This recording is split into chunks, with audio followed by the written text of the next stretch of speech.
तो 400 CC segment में लड़ाई अब और तीखी होने वाली है। हीरो मोटोकॉर्प ने अनवील करी है मैवरिक 440 और इसके साथ ही 125 सीसी सेगमेंट में भी एक्सट्रीम आर को लॉन्च किया गया है। और इस पर बात करने के लिए हमारे साथ एक बेहद खास मेहमान है, कंपनी के सीईओ हैं निरंजन गुप्ता जी। सर, आपका बहुत बहुत स्वागत है। Thank you. सबसे पहला सवाल सर मेरा ये रहेगा, सबसे पहले आप मैवरिक 440 के बारे में बताइए और किस तरीके से आप इसको लेके आगे बढ़ेंगे, क्योंकि मार्केट में पहले ही बहुत ज़्यादा कंपटीशन नज़र आ रहा है। एक्चुअली अगर आप देखें ये सेगमेंट जो रोडस्टर सेगमेंट है, ये करीब करीब ऑलमोस्ट 1 मिलियन का सेगमेंट है और ये सेगमेंट काफ़ी तेज़ी से ग्रो कर रहा है। इसमें काफ़ी नए कस्टमर्स आ रहे हैं, नए मतलब यंग कस्टमर्स आ रहे हैं। उन यंग कस्टमर्स को वही साउंड वाली प्रोफाइल चाहिए, एग्जॉस्ट नॉइज जो सब जानते हैं, पर उनको थोड़ा मॉडर्न बाइक चाहिए। तो हमने ये किया है मैवरिक 440 के साथ, जिसमें कंफर्ट भी है और पेपी राइड भी है, कंफर्ट भी है, स्टाइल भी है, कंफर्ट भी है और उसके बाद में थोड़ी रेसी भी है। तो इसके हिसाब से ये यंग कस्टमर्स को अपील करेगी।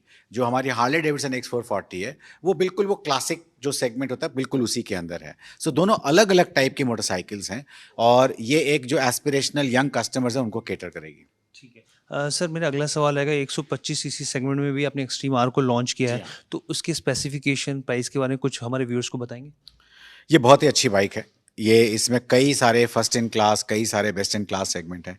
एक तरफ से आप कहें तो ये 125 में हमारी प्रीमियम बाइक है और आप हमारी वेबसाइट पे जाएंगे, आपको सारे के सारे फीचर्स दिखेंगे जो आज हमने लॉन्च में भी दिखाए।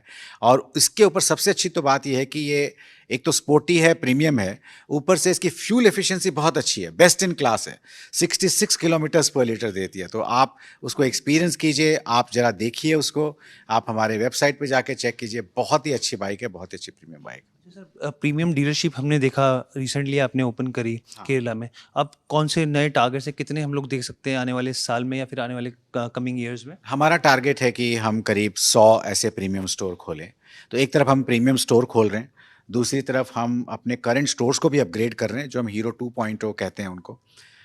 पिछले 300 दिनों में हमने 300 स्टोर्स अपग्रेड किए हैं, ऑलमोस्ट एक स्टोर पर दिन की रफ्तार से। तो ये भी काम आगे बढ़ेगा क्योंकि ये बहुत ज़रूरी है। अगर आप हमें प्रीमियम बेचना है तो स्टोर एक्सपीरियंस भी अच्छा होना चाहिए।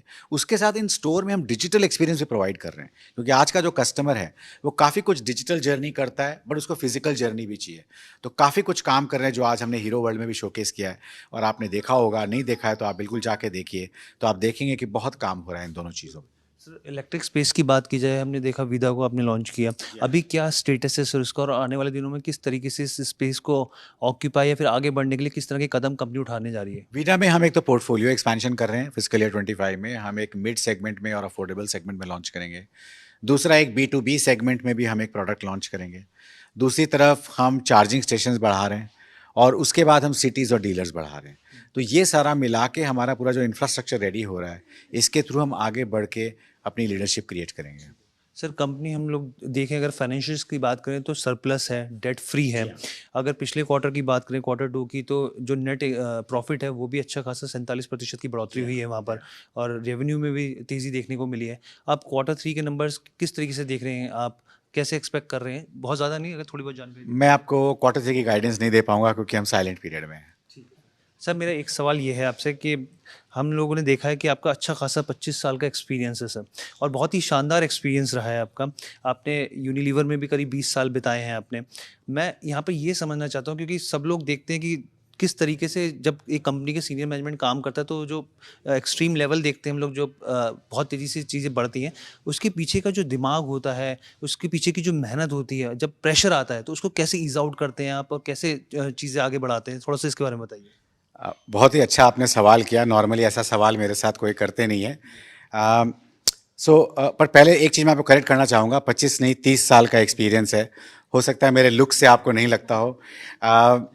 दूसरी चीज़ ये है कि आपने सही कहा कि जो मेरा, ऐसे तो बहुत सारी चीज़ें हैं बट कुछ कुछ चीज़ें आपको बताना चाहूँगा। एक तो ये है कि हमेशा ये रहता है कि कैसे किसी भी चीज़ में एक्सेल किया जाए, और वो भी खुद नहीं, कैसे पूरी टीम को बिल्ड किया जाए।